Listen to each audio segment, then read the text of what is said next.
Bonjour à tous, aujourd'hui nous allons présenter le nouveau Flash Info spécial Ukraine. Nous allons commencer avec Raphaël et Baptiste qui vont nous parler de ce qui se passe en Ukraine. Une campagne militaire a été déclenchée le 24 février 2022 sur ordre du président russe Vladimir Poutine. Un conflit qui a déjà tué des centaines de civils selon les chiffres de l'ONU et fait plus de 2,5 millions de réfugiés ukrainiens. Jeudi, l'armée russe a bombardé une maternité à Mariupol. L'attaque a provoqué un raz-de-marée de condamnation internationale.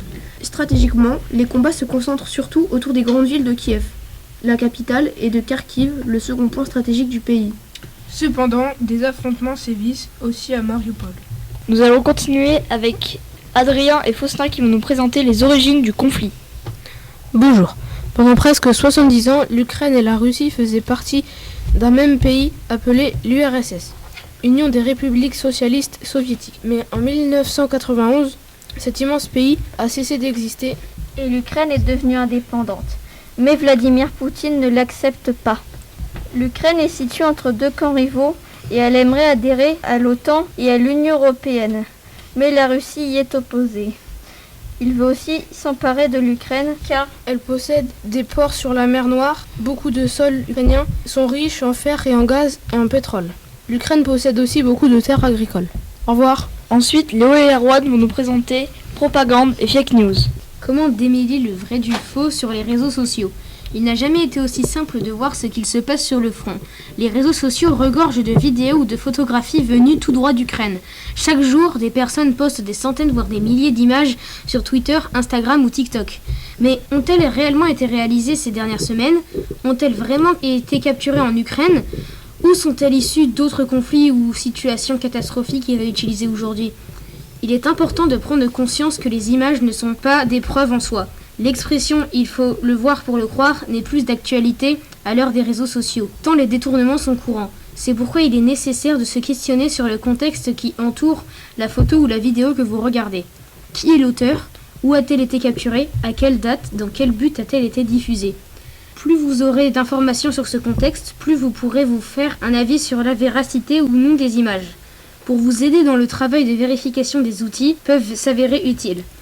Des sites comme TimeEye ou Google Images permettent de réaliser pour les photos des recherches que l'on appelle inversées. Amnesty International ou le projet InVid ont eux développé des outils identiques pour les vidéos. Il suffit d'entrer l'adresse web de la photo ou de la vidéo pour que le site recherche des contenus identiques et vous renseigne notamment sur leur date de publication et le contexte dans lequel ils ont été utilisés. Vous saurez ainsi si les images que vous regardez ont bien été prises début mars en Ukraine ou si au contraire elles ont été capturées en Syrie en 2012 par exemple. La cyberguerre, le groupe de hackers ou mouvement Anonymous a lancé contre la Russie une cyberguerre contre les chaînes russes. La Russie a à son tour hacké le plus gros service du web le 8 mars. Discord, Spotify mais encore C8 ont reçu une attaque quelques jours après l'attaque des Anonymous contre la Russie.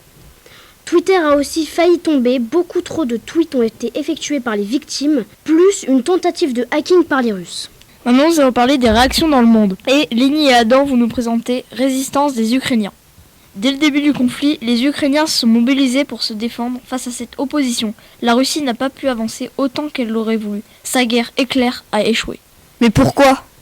Manque de coordination et mauvaise gestion des ressources telles que l'essence ont ralenti les Russes et ont permis à la résistance des Ukrainiennes de se lever. Les citoyens ukrainiens, même partis vivre dans d'autres pays, sont revenus faire front à la Russie. Ils ont pris les armes, les ont parfois fabriquées eux-mêmes pour vaincre l'ennemi. Ils sont galvanisés chaque jour par les vidéos de leur président, ancien comique, Volodymyr Zelensky. Ils se sont répartis en petits groupes dans les villes. On appelle ça une guérilla. Ensuite, nous avons Arkady, Lucas et Gabin qui vont nous présenter l'OTAN. Bonjour, c'est Lucas et Arkady et Gabin. Et aujourd'hui, nous faisons un flash info sur l'Ukraine. Notre groupe va parler de l'OTAN. Mais qu'est-ce que c'est l'OTAN ? C'est une alliance militaire de défense créée en 1949 qui unit 30 pays. Elle a été créée au temps où le monde se divisait. En gros, en deux camps. Les blocs de l'Ouest et de l'Est étaient en guerre froide. Ils ne se parlaient pas, se menaçaient. À l'Est, le pacte de Varsovie unissait l'URSS, dont faisaient partie la Russie et l'Ukraine, mais aussi la Pologne, la Hongrie, l'Albanie, la Roumanie et plusieurs autres pays. À l'ouest, l'OTAN rassemblait 12 pays. Aujourd'hui, ils sont 30, dont les États-Unis et les pays d'Europe, dont la Belgique. Le siège de l'OTAN se situe à Bruxelles. Actuellement, l'OTAN ne peut pas intervenir tant que la Russie n'a pas attaqué l'un des pays formant cette alliance.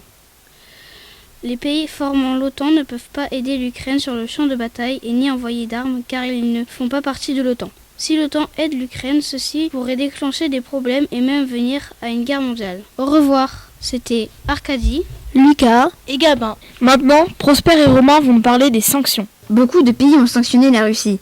Des pays ont facilité la livraison d'armes létales en Ukraine et même exclu la Russie du système SWIFT. Cela complique énormément le travail de leurs banques et la valeur du rouble, monnaie russe, a considérablement baissé. Pour finir, les Russes ne peuvent plus voyager dans de nombreux pays. Maintenant, nous allons parler des conséquences.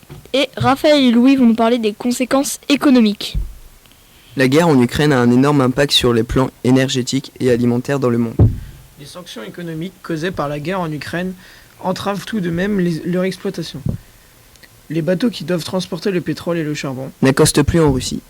Les pays de l'Europe ont un problème car ils dépendent largement des énergies russes.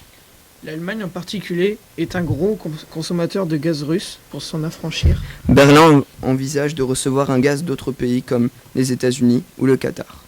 Le prix des céréales a largement augmenté à cause de la fermeture du trafic maritime. L'Ukraine est un gros producteur de céréales. Merci à tous de votre écoute. Au revoir.